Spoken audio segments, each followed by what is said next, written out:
So we're back with the iPad Pro. We're going to review the iPad Pro now. The full text review has gone up on the Notebookcheck.net website, .com for the German version, of course.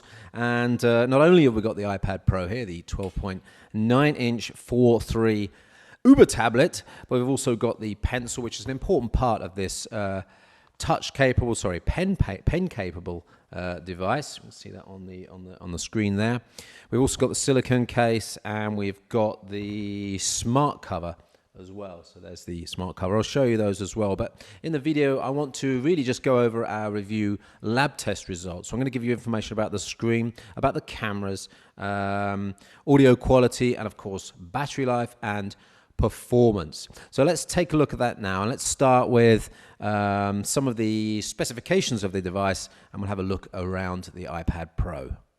So there it is. It's a 12.9-inch 4.3 format tablet, or rather 4.3 format tablet in landscape mode, weighing 723 grams. So although that's a fairly light tablet, at 12.9 inches, if you're holding it in that corner there, you've got quite a fulcrum, and that will be a fairly noticeable weight on that hand there. But it's pretty incredible that this is actually weighing pretty much the same as the first iPad that came out, and yet this is 12.9 inches. The resolution of the screen is 2732 by 2048 pixels. It's obviously a capacitive touchscreen. It's IPS, and of course, it's glossy. Inside, we've got 128 gigs of flash. I'm just looking over to check the memory. The RAM is 4 gigs inside here. We're running the A9X processor, so that's the latest processor. It's going to be a powerful processor. I'll give you some performance scores very soon. In theory, this is 6.9 millimeters thick, but we actually measured it more around the 7 to 7.1 millimeter thickness. But even so, that's incredibly thin for such a device. It's also notably slimmer than the Samsung Galaxy Note Pro and the Surface 4, the Microsoft Surface 4. It's a sturdy build, nice materials, and what you'd expect really from an iPad, so no problems there. The only kind of funny thing is that everything looks so small on it. It's got the standard volume rocker switch, start button, and home button as on a standard iPad, but it looks so much smaller on this 12.9-inch iPad Pro. Look at the website and you'll see a size comparison there. We've got the Yoga Tablet 2 Pro, Galaxy Note Pro 12.2, Surface Pro 4 in a picture, so you get an idea of the sizing of the devices that fit into this class of tablet. There's also some pictures, some close-ups of the connectivity and the speaker outputs and what's on the back. Take a closer look at the website for details on that, and you'll see all the details on the connectivity of the iPad Pro. So we've got iOS 9 on here. We've actually got version 9.2 installed as we test it, and as expected, it all runs very smoothly. There's one little problem, and that is the fact that iOS 9 doesn't seem to use the additional space on the display, so everything seems a bit spaced out, and certainly there are a number of apps that actually don't take advantage of that space. You can magnify the app's screen usage by a factor of 2 to make things a bit bigger, but that still doesn't utilize the space that's available. Now, over time, that is going to change. Of course, apps will support the bigger screen, and of course, iOS versions in the future may adapt to utilize more of the screen for things like icon space and notifiers as well. So let's start to look at some of the performance characteristics of the iPad Pro, starting with the GPS. We took it on a ride in a backpack, a short bike ride to check the GPS, and actually it was slightly more accurate than our reference Garmin Edge 500. So that's a good sign on the GPS. Inside, in terms of communications, we've got Wi-Fi up to AC, and we've also got coverage for 2.4 and 5 gigahertz networks as well. In terms of cellular capability, this one's got the LTE module in, and we've also got Bluetooth capability as well. On that LTE support, it's only Cat 4, as you can see in the review, a theoretical 150 megabits per second download. That might not be too much of a problem for most people. On the camera check, we've got some information on the website, and you can see on the screen now we've got a test picture for the front camera, and if I scroll down, there's a test picture for the rear camera as well. Video capability up to Full HD, no 4K videos here. 30 frames per second is supported, and in terms of camera quality, the back camera is pretty much the same as the iPad Air 2, so the quality is not as good as some of the top smartphones. It's reasonable, average amongst tablet style devices. On the website, you'll find some test pictures that we've done and comparisons with, for example, the Galaxy Note Pro 12.2, Amazon Fire tablet, and a Canon EOS 70D as a reference photo device. I'll talk about the pencil in a minute, but first let's get onto that display. So it's a fully laminated 12.9-inch display with 2732 by 2048, PPI of 265, so it's a high resolution, but because of that big screen, the PPI isn't so high. Of course, it's an IPS screen, and we measured the center brightness at a maximum of 399 nits, so that's pretty good. Coverage, so variation across the screen in terms of brightness was fairly low as well, so that's a good sign of a good brightness, average brightness across the screen. Black levels down at 0.22, giving us a really nice contrast of 1800. That's an excellent contrast on the iPad Pro there. If you're interested in pulse width modulation being used to dim the screen, it is not in use on the iPad Pro, or at least we haven't detected it on the iPad Pro. So that's a good sign for those of you with very sensitive eyes that can detect that PWM flickering on screen brightness reduction. Take a look here then at the performance levels in terms of color. Let's go over to the color checker, Delta E 2000 score, 2.96. Well, anything below 5 there is pretty good. So 2.96 is a nice, accurate, in fact, very accurate color representation. Go down to the grayscale here, and a value of 3 is also very good here. Look across the table and you'll see most of those devices in that table are actually pretty good, but we've got the Apple iPad mini, the Apple iPad Air 2, the Pro 4, and the Note Pro 12.2. So all devices in that high-end tablet space. There's no low-cost comparison devices there across that comparison table. If you want some more information on color accuracy, brightness, and space coverage, we've got some more detail on the website. Go and check it out. Right, let's get on to performance, and we'll start with the CPU. And I want to go straight to the Geekbench 3 test, 64-bit single core score. iPad Pro scoring 3,200 points. Now look at that compared to the Microsoft Surface Pro 4 with Core i5, 3,231. So the Apple iPad Pro, in terms of that Geekbench score, is getting right up there with the Surface Pro 4, and that's very, very impressive. In terms of graphics, I want to highlight one performance score which is pretty interesting. That's the Slingshot. In terms of 3D graphics, there's one score I want to highlight here, and that is the Slingshot OpenGL score here, ES 3.0. Now have a look at the NVIDIA Shield, 3,208 on that score. iPad Pro, 4,061. So ahead of the impressive NVIDIA Shield tablet. So really for gaming and graphic-intensive operations, and let's see what happens in the future in terms of things like CAD applications, design applications that are going to be using that 3D capability. This is certainly capable of pulling ahead of all the other tablets in terms of iOS and Android out there. In terms of Windows, well, of course, when you get to Core i7, running at a higher speed, it may not compete, but certainly that Slingshot OpenGL score is very impressive for the iPad Pro. Taking a look at some web browser scores, the SunSpider score is really impressive. Take a look at this. We've got a SunSpider 1.0 score of 181 milliseconds. Now that is, it's ultrabook category SunSpider scores. It's really almost giving you barrier-free web access. The bottleneck is going to be your LAN access, your WAN access, your Wi-Fi access, rather than the actual processor itself. So that's a really, really nice score, 181 milliseconds for the iPad Pro.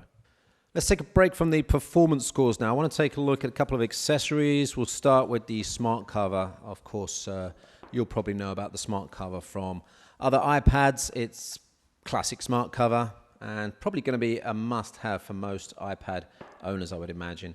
And there, of course, you're getting the stand capability and, of course, that protection and auto switch off as well of the screen. So that smart cover there.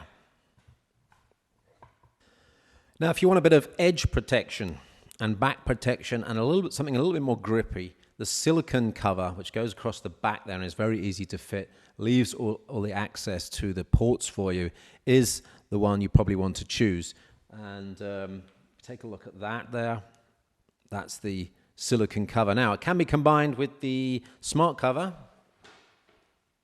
If I bring the smart cover in, you'll see that actually gives 100% cover across the whole of the iPad. So the two covers there, adding a little bit to the weight, but actually making it nice and grippy when you carry it around, giving you edge protection for when you maybe drop it. The stand, there's the stand, and protection across the front and back. So that's the silicone cover and the smart cover.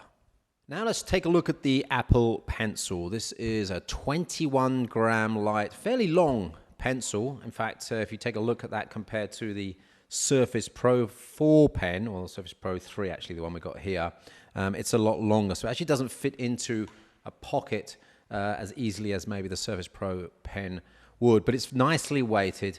And of course, this is an active pen as well. If we take that top off there, you'll see the lightning port where you can charge the pencil. Now, you can charge it in the iPad. It's a little bit strange to actually pop that in the side there. That looks very dangerous to me. If we just bring that into the screen there, looks very dangerous to me. That is going to be broken before long. But there's an adapter you can get for the mains charger that allows you to charge that as well.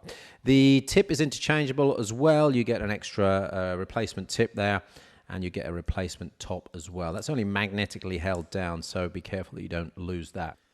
So the pen itself is fairly useful just for normal navigation. You'll see on the picture there, double click to zoom in the browser here. Now that might be useful for some people, but mainly this is for artists and people that might use it for a little bit more creativity work. That's an active pen, it's pressure sensitive, and the tip is angle sensitive as well. So if we go to Notes application here, I'm just going to use the Notes application, do some sketching, and you'll see that on the screen here. We're going for an angle here, and you'll see that there's a really nice change between having the pen angled and using it straight on as well. It's pressure sensitive as well, so if I just erase that and go for a pencil, light strokes at the bottom and then heavier strokes over the top, you'll see that you get a really nice effect. And the pen itself has a friction tip as well, so it does feel like there's a little bit of resistance there. It actually feels very much like a pen. It doesn't feel like a pencil, it feels more like a pen to me, but because that's a smooth surface on the screen, it's very difficult to replicate that sort of paper effect. But this is fairly close because of that friction tip there. Let's take a quick look at palm rejection. Obviously, if the pen is on the screen and you put your finger there, and let's switch to a different pen there, you put your finger there, you can't interrupt the flow of the pen on the screen. You do have to be careful. If your finger touches the screen first, you can actually... Look what happens though when we start with the finger and then put the pen down. See, it erased the traces of the finger there, so it realizes that the pen is coming into use and that finger trace is removed, so that's quite interesting. If you get really close without touching, you can't actually register the finger either, so the pen actually, when it's maybe 1 to 2 millimeters away from the screen, maybe even 1, you don't get any finger registration. At, let's say, 2 centimeters, it won't register the pen. So it's not a long distance registration distance on the pen there. The other thing to note about the pen is there's only a 12 hours usage charge inside, so it's not like the Surface Pro 4 pen, which could last you up to a year in basic usage. So you'll have to keep this one topped up if you're doing any long-term creative work. As the store moves along, though, I'm sure we'll be seeing more and more pen-focused apps that use the facilities of the pen here, and more apps that take advantage of the iPad Pro screen space. So look out for CAD, for drawing apps, sketching apps, architectural apps, those sort of things I think will be very common on the iPad Pro. So we've talked a little bit about the performance, we've talked about the cases, the pen. Now I want to talk about heat and battery life as well. So there's a big 38 watt hour, 38.8 I think, watt hour battery inside the iPad Pro. And as we would expect, the battery life is quite good. Before I go to the battery life, I want to talk a little bit about heat. We put the iPad Pro under load, long-term load, and you'll see some maximum temperatures that we got here. 40.1 degrees was the maximum on the front, and 39.3 there, the maximum on the back of the iPad Pro. So nothing really too much to worry about in terms of heat under load. We also didn't see any downclocking in terms of performance when it was under load. The only thing we did notice is that the PSU gets warm when you really put the device under load, but I don't think that's going to be a problem for most people. Maximum temperatures there were around 50 degrees, so that's not too much to worry about. Before we take a look at the battery life, let's have a look at the speaker response. Here's a graph of white noise played out from the iPad Pro into our measuring device. And you can see here, starting from around 125, between 125 250 hertz, we start to get a reasonably flat response all the way up to some very high-end frequencies, 16 kilohertz up there. Below that, down to what we'd call bass levels, not a lot of response there. The other thing to note about the speakers is there's 4 of them. It creates a rounder sound. It also means that you still get a stereo effect when maybe one hand is holding one of the casing around one of the speakers. So that's an advantage with the 4-speaker system. Right, battery runtime. Take a look at these figures on the screen now. Now, this idle figure is with no Wi-Fi and with screen dimmed way down. And it is a very low screen brightness on this. Actually might be attractive for people that read in bed or use the devices in bed next to their partners, because it's a very low screen brightness. Idle without Wi-Fi then, 32 hours. That's not a very common usage scenario. So let's look at that Wi-Fi surfing experience using our Wi-Fi surfing test 1.3. With the screen set at 150 nits, we are getting 11 hours and 35 minutes. So for a device that weighs 750 grams with a 12.9-inch screen, that is very impressive, because of course screen backlight can really affect battery life in all scenarios when the backlight is turned on. Video playback, a full HD video, the Big Buck Bunny video there, 10 hours and 30 minutes, which again, for this screen size is very good, and the weight. Under load, well, this is a device that can scale up to some pretty high performance, and we're really looking at beyond netbook performance, beyond standard laptop performance. We're really looking into the Ultrabook performance space now, and we're getting 3 hours and 15 minutes under full load. Well, if you take an Ultrabook and you put it under full load, you will only get 2 to 3 hours of performance as well. So bear in mind that that is an acceptable figure for full load performance. So let's just take a look at the pros and cons then here. Of course, great design and build quality, and the stylus, which is optional, is very good quality as well, responsive, and of course that pressure and angle sensitivity, giving new features to applications. The processor inside is extremely fast and really beyond basic laptop performance. So looking at Ultrabook class performance in terms of both CPU and GPU performance. The display is excellent, good quality all around, very accurate colors, a good color space, a good brightness and a good contrast with that very deep black level as well. 4 speakers give a really good all-round loudspeaker performance, and the battery, a 38.8 watt hour battery, gives you some good run times. On the negative side, of course, iOS and some of the apps there aren't really scaled for this type of screen size. Now, that could change in future generations of iOS, and it could change as apps develop for this 12.9-inch screen size. The power adapter gets hot under load. That may not be too much of an issue for many people. And there's a long battery load time. That quote there, long loading times, actually refers to battery charging time rather than loading times of applications. There's no NFC on this, and in the LTE version, you're only up to Cat4. That's a theoretical 150 megabits per second download speeds. And it has to be said that the iPad Pro is just the iPad Pro until you buy the pencil and the cases, and those accessories are actually quite expensive. So our overall performance score was 90%. That's an excellent score for the iPad Pro. Daniel Schmidt reviewed this for Notebookcheck.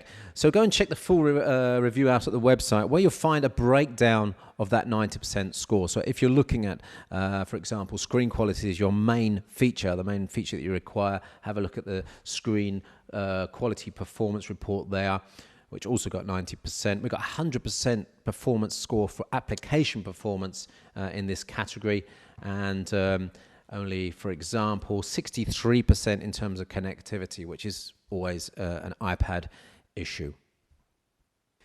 So that was the Apple iPad Pro, the big 12.9-inch iPad with the Apple Pencil as well. Hope you enjoyed that, and I hope the new setup here in the studio is good enough for you, that the audio quality is okay. We've still got a little bit of echo in the background. We're going to be working on that to get a couple of acoustic solutions in here to solve that. If you got something out of this video, don't forget to like it. Don't forget to subscribe too, because you might get notifications in your mailbox of new videos as we put them up. And we're going to be putting up reviews regularly, running at around 3 per week in the first part of 2016, and I've already got, looking over, at least 5 devices over in the corner that I need to do over the next few days. So stay tuned, thanks for watching, and we'll see you on the next Notebook Check Tech Review.